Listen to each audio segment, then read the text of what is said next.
حدثنا عبد الله بن يوسف قال أخبرنا مالك عن عبد الرحمن بن القاسم عن أبيه عن عائشة زوج النبي صلى الله عليه وسلم قالت: خرجنا مع رسول الله صلى الله عليه وسلم في بعض أسفاره حتى إذا كنا بالبيداء أو بذات الجيش انقطع عقد لي، فأقام رسول الله صلى الله عليه وسلم على التماسه، وأقام الناس معه وليسوا على ماء، فأتى الناس إلى أبي بكر الصديق فقالوا: ألا ترى ما صنعت عائشة؟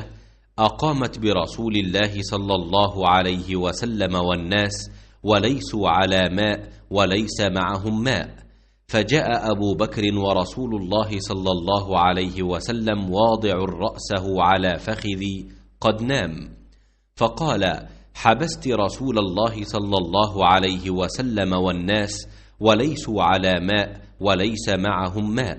فقالت عائشة: فعاتبني أبو بكر وقال ما شاء الله أن يقول، وجعل يطعنني بيده في خاصرتي فلا يمنعني من التحرك إلا مكان رسول الله صلى الله عليه وسلم على فخذي. فقام رسول الله صلى الله عليه وسلم حين أصبح على غير ماء، فأنزل الله آية التيمم فتيمموا. فقال أسيد بن الحضير: ما هي بأول بركتكم يا آل أبي بكر؟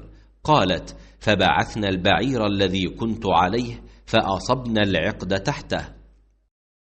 حضرت عائشہ رضی اللہ تعالی عنہ نے بتلایا کہ ہم رسول اللہ صلی اللہ علیہ وسلم کے ساتھ بعض سفر غزوہ بنو المصطلق میں تھے۔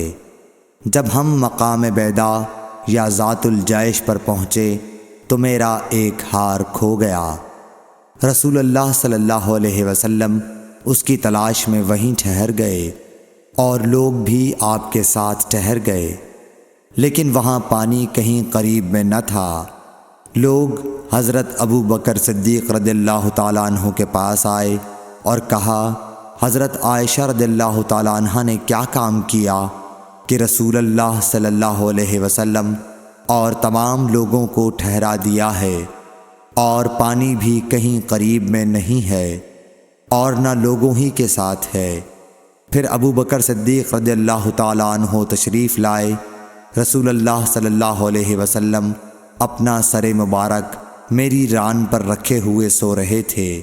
فرمانے لگے کہ تم نے رسول اللہ صلی اللہ علیہ وسلم اور تمام لوگوں کو روک لیا، حالانکہ قریب میں کہیں پانی بھی نہیں ہے اور نہ لوگوں کے پاس ہے۔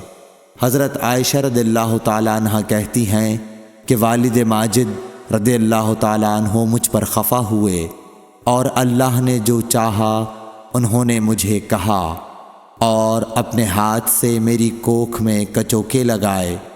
رسول اللہ صلی اللہ علیہ وسلم کا سر مبارک میری ران پر تھا، اس وجہ سے میں حرکت بھی نہیں کر سکتی تھی۔ رسول اللہ صلی اللہ علیہ وسلم جب صبح کے وقت اٹھے تو پانی کا پتہ تک نہ تھا۔ پس اللہ تعالیٰ نے تیمم کی آیت اتاری اور لوگوں نے تیمم کیا۔ اس پر اسید بن حضیر رضی اللہ تعالیٰ عنہ نے کہا کہ اے آل ابی بکر، یہ تمہاری کوئی پہلی برکت نہیں ہے۔ عائشہ رضی اللہ تعالیٰ عنہ نے فرمایا، پھر ہم نے اس اونٹ کو ہٹایا جس پر میں سوار تھی تو ہار اسی کے نیچے مل گیا۔ صحیح بخاری حدیث نمبر 334۔